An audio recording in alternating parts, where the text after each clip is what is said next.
Welcome to the Successful Nonprofits Podcast. I'm your host, Dolph Goldenberg, bringing you an episode on the gender wage gap and the ways that our sector devalues and mistreats the women who work in it. We're going to be talking to Jess Cooper. Before I introduce Jess, let me just share with you that in the not very distant future, on August 26th, we are going to be doing something a little bit new. We're doing an Ask Dolph Live. So I often say, if you email me a question, I'm going to answer it. Or if you call me and ask me a question, I'm going to answer it. Well, a while back, one of our podcast listeners emailed me a question. I answered it. And they said, thanks so much. By the way, you should really do this live where you just take questions kind of quote unquote on the air. So Lexi and I were intrigued by this and we decided, okay, we're going to give an Ask Dolph Live a shot. So if you want to register for Ask Dolph Live, go to successfulnonprofits.com. You can register. You can share with us what question you would really like to get an answer to. And we would love to get you on that episode. But again, we're going to be recording it on August 26th. It is going to be recorded live. So please do register. And now it is my pleasure to introduce to you Jess Cooper. Now, let me just say, when you look at Jess Cooper's LinkedIn page, two things immediately jump out at you. The first is leadership. She has a strong background in nonprofit leadership, both in marketing, fundraising, and as an executive director. The second is swimming. So the other thing you see is that both personally and professionally, swimming has been a big part of Jess's life. And so today, originally, Jess and I, we were going to talk about something else. And then in exploring our possible topics, we thought, this would be a really good opportunity to explore the gender wage gap and the ways that our sector devalues and mistreats the women who work in it. And it is impossible, from my perspective, for me to have this conversation without also just, frankly acknowledging that I get that I am walking into this conversation with a significant amount of cis white male privilege. And so I am remiss if I do not acknowledge that. I will try to really make sure that I keep that privilege in check. And I also ask for people's forbearance and patience with me if I say something that maybe did not say it as well as I could have or intended to. But I do think that whether you're walking into this conversation with privilege or not, this is a conversation that's very important in our sector, and it's something that we need to be open and talking about. And if we're not, it's just not going to get better. So with that kind of long preamble, I am just really super excited. Jess, welcome to the podcast. Dolph, thank you so much. Two things. Thank you for that intro. I feel like a rock star right now. And second, thank you for just bringing to light our privilege. We have privilege in different ways, as you just mentioned, but I've had this conversation a lot. I know we're talking about the gender disparity today, but there are so many other disparities that we see when it comes to hiring biases that are not necessarily gender-based. So I'm so glad that we are having this conversation today and that we can start it here and see where we go. Well, thank you. And thank you for being willing to come on it and have it. I know sometimes it can be a little scary or feel not quite 100% okay to tell what the truth is that you've seen. And I'm so grateful that you're willing to put yourself in that place and have that conversation. So I know that you have a really powerful story to share about the gender wage gap. I do. And I will tell you, the way I tell this story has changed over time. When I was in it, I told it completely differently. I kind of felt like the victim, the no way out. This feels very dark. It feels very bleak. But also being a woman, and I feel like this is very common, I told myself, I'll work harder, I'll do more, they won't be able to ignore me, right? That's really common. We do that to ourselves.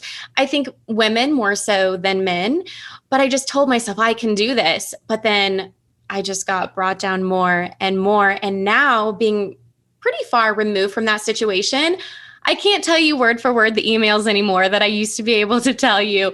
I can't tell you really exactly how I felt in those moments. I have a general feeling, but it doesn't carry the same weight or burden that it once did. And I'm really thankful for that. But it all started because I was offered this position that was a combination of two of my passions. And I thought, this has to be the right thing. And I attempted to negotiate my salary up front, and I got nowhere. But I thought, okay, these, like I said, two of my passions. So this is going to be what I'm going to do. And I'll just work so hard in this first year that I can't be ignored, because I was also told, after 3 to 6 months, we'll give you this raise. After a year, there's a potential for like a 5-figure bonus. I thought, wow, that is really incredible, especially in the nonprofit space. So I thought, I can do this. I know how to work hard. So that first year, I did exactly that. I exceeded expectations that weren't really even set by anyone else, more so than they were by me. And we sat down to have this conversation. It was myself and 2 gentlemen in the organization. And they said, oh, you've done a really great job. We're going to give you this as a raise and this as a bonus. And I just sat there, I didn't say anything because they did not know that I had seen my predecessor's contract. It had been left on a flash drive that was given to me with all of the organization's files. So while I'm in there trying to find things, I come across this file and I'm skimming through and I realize this person was middle-aged, white male. Starting salary was almost 20% more than mine was, plus moving expenses.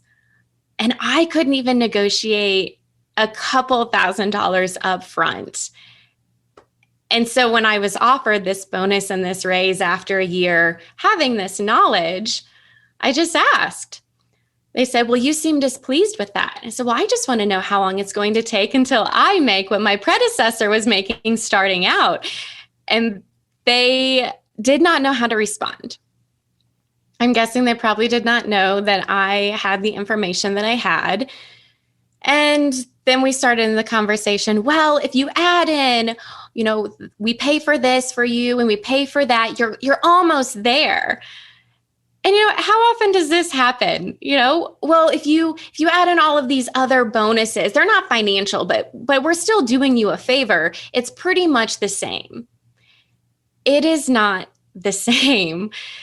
So that was the start of it. And I stayed with this organization for almost 4 years. And over the course of my tenure with them, many comments were made by other individuals that we had relationships with in the organization starting out. Oh, I see why you hired her. Comments like that. And then toward the end, it was a lot of stay in your lane. Though I had the experience, I had the education. And by the end of it, I had board members calling me saying, I wouldn't want any female in my life whom I care about to be in your position. And that's when I got to the point where I thought, this isn't worth it. Although I love what I'm doing, it's taking an emotional toll on me and my mental health. And that's not okay, because I am more than my job and I am more than this type of treatment in an organization. And that's when I decided to take a step back. I know there's no words to really say, gosh, I'm sorry you experienced that. But I do just have to say no one should experience that in any workplace ever. And I get that you know that, but I feel the need to say that. I do want us to unpack, because there's a lot there. I want us to unpack. And maybe we can just start with the salary and compensation piece. Because one of the things that I often note when I talk about pay equity in the sector is, most people typically get incremental raises. And so if you start out at 20 or 30% less, those incremental raises, you're still 20 to 30% less year after year after year. And that doesn't feel like much, maybe for a year or two. But when you multiply that times, most of us start working now in our early 20s, and sorry for the people in their early 20s yet who not figured this out, probably working until your early 70s. So when you multiply that times 50 years, you're talking real money, like millions. Yeah, and it's interesting you bring this up because whenever I mentioned, oh, well, how long will it take until I make where this person started? It was, well, when you add in all of these things and you don't know that he would have gotten a bonus either, or he would have gotten a raise. It's like, what? Of course he would have gotten a bonus and a raise. It's downplaying that error that I think really bothered me the most because it was a justification for the actions. And I can't remember what study it was, but it was a study that a colleague of mine told me about where a hiring committee was looking at two different resumes. You had a typical, what you would think to be a female name on top of one resume, and what you would assume to be a male's name on the other resume. So in this instance, education was higher on the female, and experience was higher on the male. They go through the process, they choose the male, and they say, well, why did you choose the male? It's because he had more experience. We're looking for more experience. So then the second round of this, they swap the names. Now the male has the higher education and the female has more experience. They chose the male again. They said, well, we're looking for education. And I feel if we do not set out on a path where we are being very direct about what we're looking for, the qualities, what we value to be most important, we're going to continue in this trend of just choosing what we know traditionally to be that role, the male CEO. That's changing. That it does not hold true anymore. You see powerful women in these Fortune 500 companies and these small nonprofits doing incredible things. We cannot continue to undervalue the women that are out there doing this work. And I feel that if we don't stop to look at our traditions and the way we look at these traditional roles, we're going to stay in the same patterns. And that's not okay. Right. And I'll say, I mean, it is clear that it's systemic in the nonprofit sector.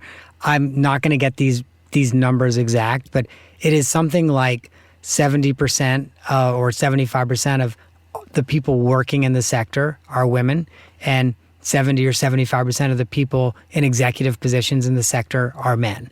It is very clear that it is something systemic. Otherwise, we would not see that stat.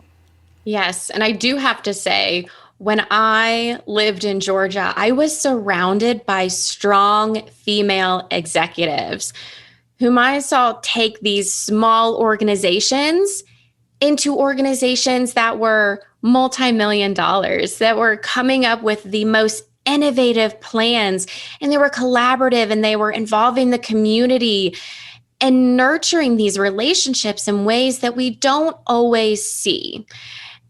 And that is what I have always seen, are these strong women in these positions.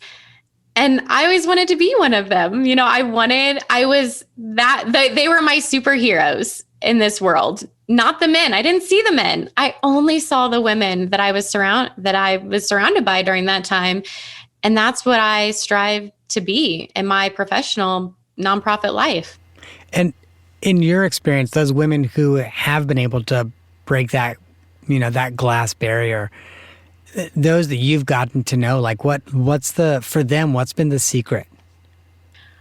I would say having a strong, supportive board. One of these leaders, she took a sabbatical. She and her board offered her that and urged her to take that time to take care of herself and take care of her family. Another board with this other organization, they encouraged her to explore other relationships and opportunities outside of their current partnerships and sponsorships. So there was that encouragement and that support. And I can tell you that is one of the things that I felt like I was lacking for a time, was just board support. We are not meant to do this life alone at all. And we are definitely not meant to do life alone as leaders. We can become very, very isolated, especially if we're in smaller organizations where we are the only staff member or just one of a few, maybe the only full-time staff member. If we don't have the support of our board, I see burnout happening even sooner. I see unhealthy habits start forming because the I would say the executive kind of steps into some of those board roles, and that blurs those boundaries. So in the instances I have seen, strong board support has been the common denominator. And what I think I hear you saying, and I hope you push back if I'm not kind of encapsulating this well. What I think I hear you saying is not just strong board support, but really a board that sees itself, it sees part of its job of helping a leader to be all that they can be, to support them, to challenge them in the right ways, but also give them opportunities for personal and professional growth. Not strong board like, okay, we're here on top of you and we're gonna tell you exactly what you're gonna do and how you're gonna do it. No, you hit the nail on the head. That is exactly what I'm saying. It's understanding that yes, we are professionals, but we're also human beings. And that was one of the things that before I left this last organization, I had a one-on-one, very vulnerable conversation with one person in our board leadership at the time. And I let them know where I was with my mental health and how the job was contributing to that and what my needs were. And I made those asks. And that was really hard. It was really hard to have that conversation, especially being in the good old boys world, being the young female in that position. Being able to have a voice and to express it to someone who I didn't know how it was going to be received. And at the time, it was received well. And I felt so good. I thought, this is going to be this pivotal point in my career where I am heard, things change. Dolph, 2 months later, I am getting ready to make a big move. I was moving out of the house I was in, and I reminded this board leader of that conversation, and he had zero recollection. And that was a breaking point for me because I was coming to you as a human being who had needs outside of my professional world, but needed it to be known that these things overlap. We spend more time working than we do anything else in our lives. And I needed it to be known that if one area was that out of whack, that another area was going to be impacted. I needed to find some way for work and personal life to cohabitate. And I thought that conversation was a turning point. And to hear that conversation couldn't even be recalled by this board leader, I just broke down in tears. I remember the moment and I thought, I'm done. I can't do this. And that was a big turning point for me because, as you said, it's being supported both professionally and personally. It's not all about the job all the time. And I will say, I think one of the systemic issues, and I don't think this is exclusive to our sector, but I do think one of the systemic issues in organizations is that they create this perverse incentive system where it's the people who are willing to literally destroy their lives for the organization who they value the most. It's like, yes, you're willing to ignore your personal needs, ignore your family's needs, and, really, dramatically harm yourself and your world around you. But we think it's good for the organization. Yeah, this is a conversation I had recently with an expert in organizational culture. And I asked her, what is one of the greatest myths you see in the culture of organizations today? And she said, hands down, hustle culture, where you have to work hard 24/7. If you're not working hard enough, you're never going to make it. That is a myth. We had this incredible conversation surrounding the negative impacts of hustle culture and what it does to us, and essentially what it does to our organizations. That we see burnout more frequently. We see higher turnover. That's not good for individuals. That's not good for organizations. I think of the impact that turnover has on an organization. that's a lot of your budget right there. Training, hiring, training, the turnover, you've got people that are taking on other responsibilities they wouldn't normally take on. That doesn't benefit anyone, and definitely not your mission. Right. And it's interesting, like we all have points when we have to hustle, but it's kind of like standing on your toes. You can stand on your toes for 5 minutes. You can't stand on your toes for 5 hours. Just can't do it. Yeah, no, I totally agree. And we all go through those seasons, right? It can be because there's a major event coming up. It can be because that's a very specific season for your organization or around your cause. That happens. We know that in life, things ebb and flow, and that's okay. But it's this thought that it has to be a consistent hustle or you're never going to make it. That's whenever we see the big issues really start to surface. Absolutely. Well, as we continue to sort of unpack, we've talked some about compensation, and I'm not quite ready to leave that yet because there's some best practices I think we should probably explore that help create a more equitable negotiation opportunity in the compensation process. And so I know one of the things that I've become a huge believer in is that every organization, when it posts a position, should post the range. And it shouldn't be a range that's like $25,000. It should be a $5,000 or $10,000 range, depending on how much you're paying. So like if you're paying $150 to $160, it should probably be a $10,000 range. If you're paying $45 to $50, it should be a $5,000 range. But the reason I say that is that way, regardless of how much someone is currently making, they know that they will at least make the bottom of the range. And they know that chances are the person who had the job before them made no more than 10% than they did. Yeah, and I will say this. I'm in Colorado. Colorado actually has an Equal Pay for Equal Work Act now where you have to disclose the salary, which I think is incredible. And I think for any professional out there, especially nonprofit professionals who are looking for new jobs, nonprofit salaries vary so much depending on the size of the organization, the resources, the longevity, all of these things. You don't really know. And so you can take a lot of time and a lot of effort to go through this process to explore a new position, only to find out that this salary is not even in a range where you can live semi-comfortably. So I love that I know Colorado is only one state that has enacted this law. I don't know how many other states or regions have done this. I think it's by state law, but I am 100% behind the Equal Pay for Equal Work Act. I think we should have to disclose salaries. We know both of us have run organizations before. We know what our budget is. We know what we can do, what we cannot do.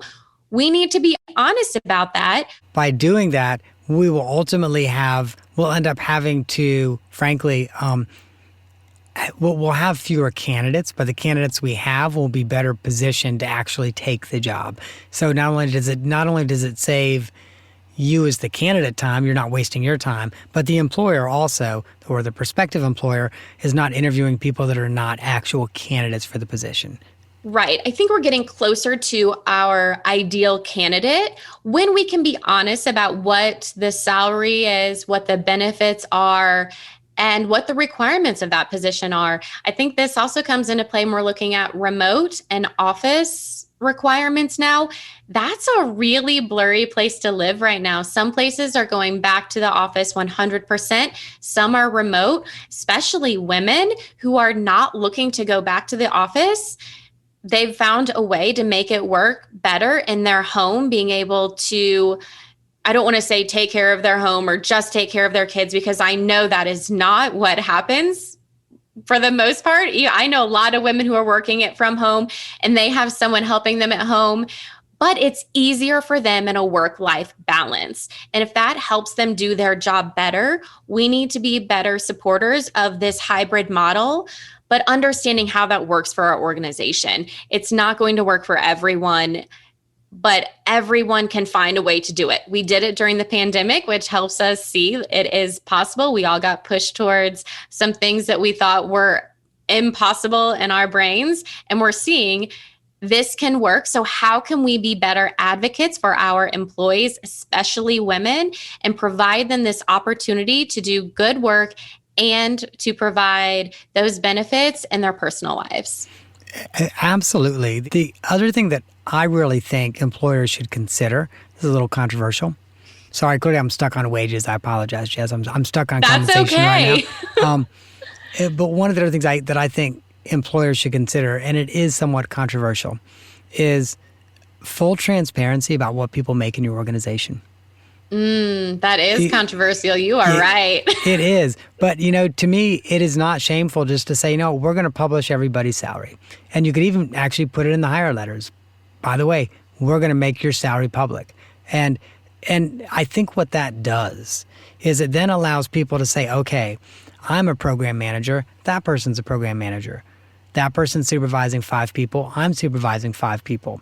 Why is that person making $20,000 more a year than I am? Because it almost feels to me like this secrecy around salary and compensation benefits the employer much more than it does the employee. So how do you feel experience or education or all of these other things that help us do our job well, how does it play into that? You may have the same job description, the same job role, but do you think that compensation should change based on experience or education depending on what the role is? So that's a fair question, and I do think you're right. There are intangibles, but if someone is twice as experienced and has an additional degree over the other person, from my perspective, if they're each doing the same job and they're functioning at the same level. So as an example, and I've certainly done this where like I might bring a first-time manager in at a lower rate, and I will say to that person, because we are going to be providing you with the coaching, training, and support necessary for you to be a good manager. And at the end of your first year, and this is, by the way, this is in the letter of hire. So at the end of your first year, you will be eligible for a salary increase of up to X amount based on your ability to learn this position. And I'll share with you, I actually one time hired somebody and pretty much said, here are the skills, we believe you can learn these skills. Here are the skills we need you to learn in the first 6 months. And you know what? And again, that was in their letter of hire. And they were eligible, and I'm sorry, I don't remember how much. I think it was like a $2 an hour raise or something like that, which doesn't sound like much, but when you multiply it times, 40 hours and 52 weeks, it's $4,000 or something like that. And the funny thing was the person had learned those skills in the first 3 months, and we gave the person the raise. Because we said, once you have these skills, you're at this level and we're going to pay you at that level. And, this reminds me, I was talking about, hiring biases earlier. I was having this conversation about hiring, interviewing. What does that look like on both sides? And I think one of the things people can do when they're on the other side, when they're on the side where they're being recruited, if they're in that interview process asking, what is keeping you from hiring me? What skills do you desire me that I do not currently have? And if that's a barrier to being hired, being able to say what you're saying, if I can receive this type of training, or I will dedicate myself to this type of training over the next 3 to 6 months, is this a possibility? I think we can do better on both sides of being able to ask those questions rather than just thinking, oh, well, I'm not a fit. And on the opposite side, when we're interviewing, being willing to know that this person has a lot of really great skills, or they are an incredible culture fit for us, but we need a little bit more skill-wise in these areas, and asking them if they're willing to come in and learn those things rather than dismissing them completely. Mm-hmm. Absolutely. As long as an employer, you're confident they're going to be able to learn them. That's always the trick. You've got to be confident, because we also don't want to set people up to fail, where you then end up having to let them go because they've not learned all of the skills. Like, to me, that's the flip side. It's like, we've got to do that. Part of what this leads me to think about, and gosh, this is 12 years ago or something like that, one of my professional mentors, I was negotiating for a new job. It was an executive director job. And I was really struggling with the negotiation because I did not feel like I could ask for everything I wanted. And one of my professional mentors, she runs a nonprofit organization that really she kind of built from about a $25 million organization and like $150 million a year organization. And she said to me, Dolph, you will never have more leverage with the board than you do now. They have offered you the position and you have not yet accepted it.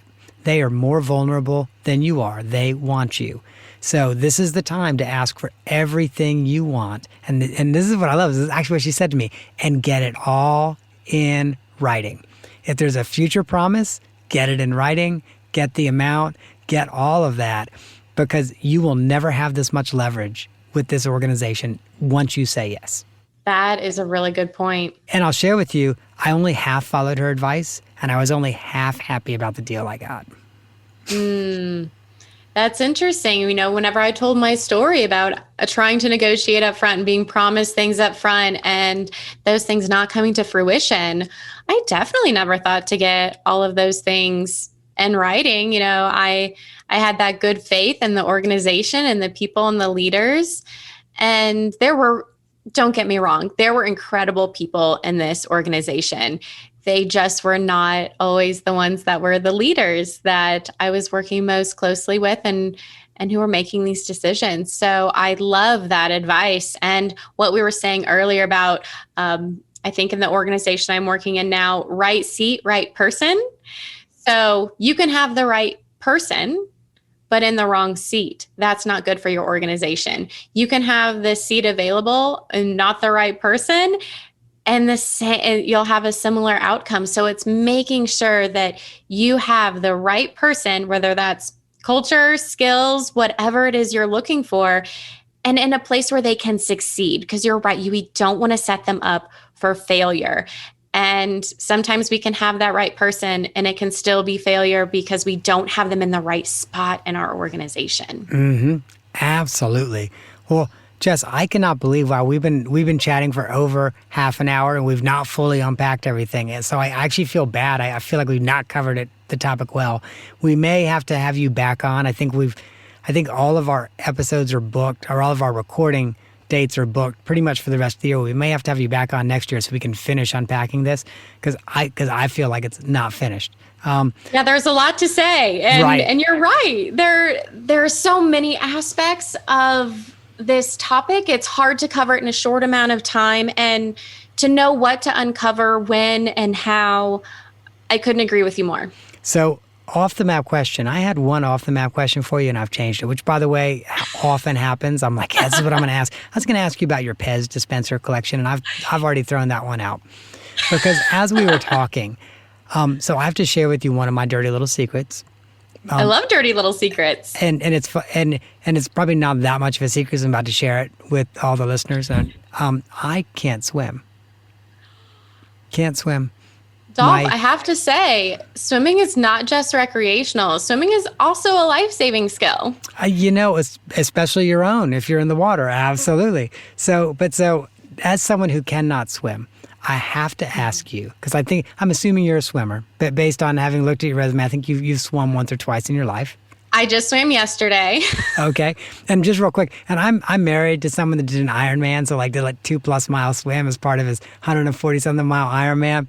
And I'll also share with you every now and then, because I run like a 5K or a 10K, and some of his friends will be like, maybe one day you'll work yourself up to an Ironman. I'm like, I'm never going to learn how to swim.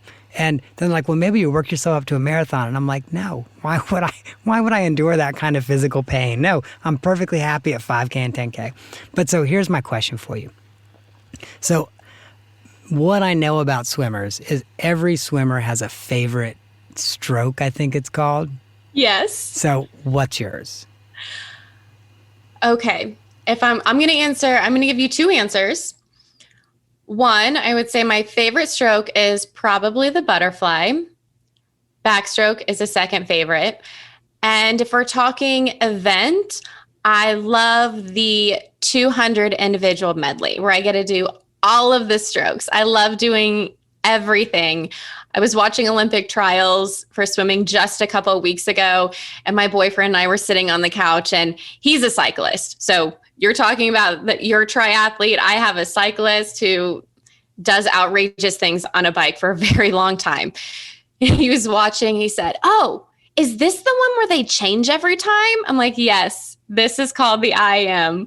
So we are learning each other's sports, and the IM, for those of you who are not swimming people, that's the event where they change strokes every time.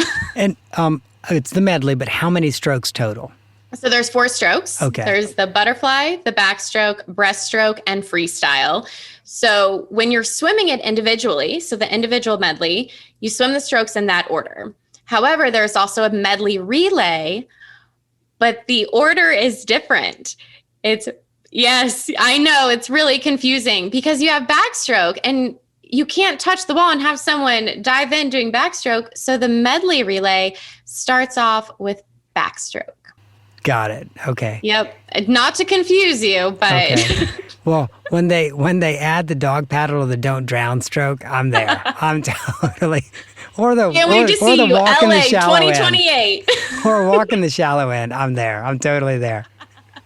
Well, Jess, thank you so much for coming on the podcast. I know we talked about something really serious today. I really appreciate the way you approach the subject. And I also, frankly, listeners, we strip out the video so you can't see this, but even when talking about something really serious, Jess still has an ability to literally light up and smile and really be present and be there. So Jess, thank you so much for being here. And listeners, I want to make sure that you know how to reach out to Jess. And so there's a couple of ways that you can do that. The first is you can always find her at jesscooperconsulting.com. And I'll share with you, she's winding down some of her consulting, but there's some things that you can still get there. And so, for example, she has a nonprofit wellness online course. It is relatable and it offers a different perspective on organizational structure. It is well worth your time to go and check out that course. There also is a really great resource page that I recommend that you just take a look at. It's everything from virtual presentations to nonprofit body spring reset, and of course, hiring your first executive director. Now, Jess is also affiliated with the Bonfire Effect, which is a marketing and branding company based in, I want to say Fort Collins, Colorado. I almost said Fort Springs, but that's because I'm combining 2 Colorado cities. So based in Fort Collins, Colorado. And then finally, make sure that you check out Jess's Instagram. She offers snippets of digestible information. When you have a limited time to read a blog post, you can just scroll through her Instagram feed. So we will link to all of that in our show notes at successfulnonprofits.com. Hey, Jess, thank you so much for coming on. Dolph, thank you so much. Thank you for the conversation and allowing me to share some of this story, being removed from it and being able to shed some light on some of the discrepancies that do exist in our sector.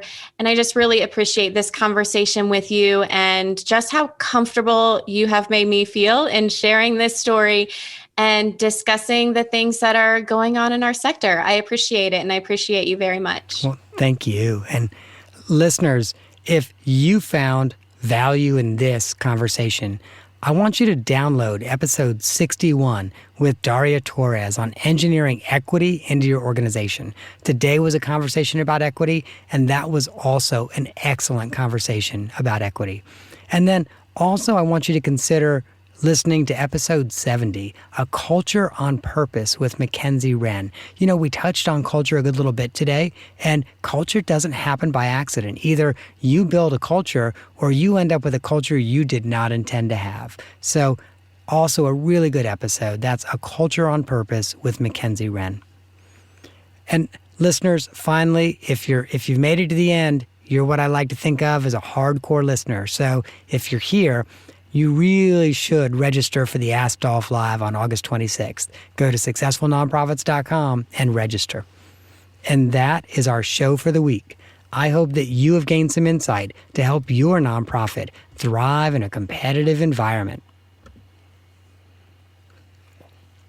And, you know, I actually get tired of saying this, but the lawyers make me. The lawyers are like, Dolph, you have to say it. I'm not an accountant nor an attorney, and neither I nor the Goldenberg Group, you know what's coming, provide tax, legal, or accounting advice. This show is, guess what? For informational purposes only and should not be relied on for tax, legal, and accounting advice. If that's what you need, please find a licensed, qualified professional in your area and get the advice you need.